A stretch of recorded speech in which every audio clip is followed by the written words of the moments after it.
తెలంగాణలో 42% విద్య, ఉద్యోగం, స్థానిక సంస్థ రిజర్వేషన్ అయిపోయింది అన్నారు. కానీ ఇలా ఏమైపోయింది? బీసీల పని అయిపోయింది. ఇలా ఖతం చేసి మొత్తం గొంతు విసికేసి నట్టేట ముంచి పడేసి ఉన్న రిజర్వేషన్ కూడా రాకుండా అయిపోయింది.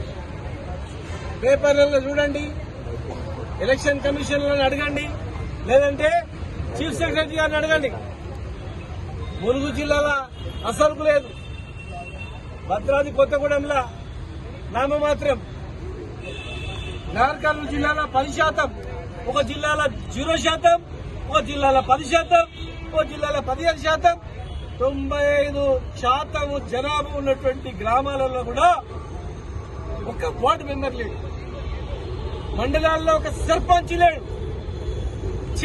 ఇంత ఘోరంగా ఉంటుందా?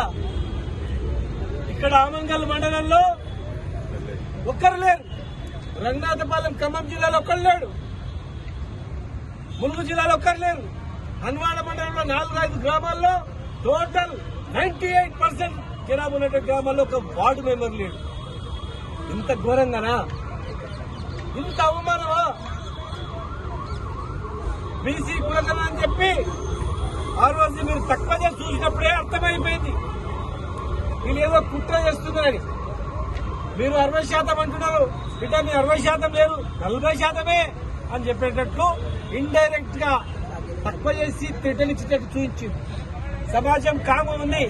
ఎందుకంటే రేపు సెన్సెస్ లో తెలుస్తుంది మీ మోసాలు. సరే, ఇప్పుడు 42% ఇవ్వని ఈ పేచి పెట్టొద్దని అనుకున్నాం, కానీ ఇలా 42% కాదు కదా, ఉన్నది మొత్తం మీకు 10%. వార్డు మెంబర్ లేదు, సర్పంచ్ లేని మండలాలు ఇప్పటివరకు ఎక్కడ లేవు. మీరు అనుకుంటుండొచ్చు మసి ఊసి మారడికాయ చేయొచ్చు, ఎక్కువ రోజులు నడవదని. మోసాలు ఎక్కువ రోజులు నడవవు. శిశుపాలని మాదిరిగా 100 తప్పుల తర్వాత ఎట్లా తలకాయ కట్ అవుతుందో, ఇలా రాజకీయంగా బీసీలతో పెట్టుకుంటే ఖచ్చితంగా కూడా మీరు చిరస్థాయికి వస్తారు. మీరు అనుకుంటుండొచ్చు ఏదో ఎలక్షన్లు పెట్టి గెలిచిన అందరూ కూడా కాంగ్రెస్ పార్టీ అని కండవలేసి మీకు నిధులిస్తాం రాండి అని పిలిచి కండవలేసి పెద్ద ఫోటో కొట్టించుకొని మొత్తం కాంగ్రెస్ పార్టీ గెలిచిందని భ్రమలు చేయాలని చూస్తున్నారేమో. ప్రజలు సిద్ధంగా ఉన్నారు, పాతాల లోకానికి తొక్కడానికి సిద్ధంగా ఉన్నారు. ఇలా 80% జనాభా ఉన్నటువంటి వాళ్ళు 80% అసెంబ్లీలో ఉండాలి, 80% ఈ దేశంలో ప్రపంచం ఎక్కడ కానీ పార్లమెంట్ లో ఉండాలి. కానీ 20% కూడా లేదు. ఆయన ఓపికతో ఉన్నారు. కనీసం స్థానిక సంస్థలలో వస్తుంది అనుకుంటే అది కూడా లేదు. అంటే సర్పంచ్ వార్డు మెంబర్ నుంచి మీరే ఉండాలనుకుంటే అవుతుంది? అది ఆలోచన చేయండి. ఓసీలో ఉన్నటువంటి రాజకీయ మేధావులు ఆలోచన చేయండి. తెలంగాణ ఉద్యమం ఎట్లొచ్చింది, నక్సల్బరీ ఉద్యమం ఎట్లొచ్చింది, సాయుధ పోరాటం ఎట్లొచ్చింది, ఆలోచన చేయండి. ఇలా రాజకీయ అసమానతతో మీరు అవమానపరిస్తే మళ్ళొక్కసారి ఉద్యమం వస్తే ఎక్కడ ఉంటారో ఆలోచన చేయండి.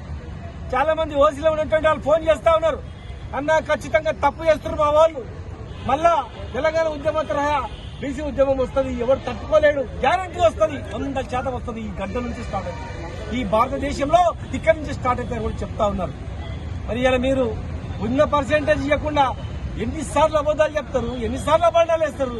బీఆర్ఎస్ పార్టీ మీద బీఆర్ఎస్ పార్టీ ఎంతమంది రాజ్యసభ మెంబర్లు ఇచ్చింది, ఎంతమంది ఎమ్మెల్సీగా చేసింది, ఎంతమందిని మార్కెట్ చైర్మన్ గా చేసింది, ఎంతమంది విద్యార్థులను ఈ భారతదేశంలో అత్యధికంగా గురుకులాలు పెట్టి చదివించింది మేము కాదా? మాకన్నా మీరు ఎక్కువ చేయండి, సంతోషపడతాం. విదేశీ విద్యలో పంపింది మేము కాదా?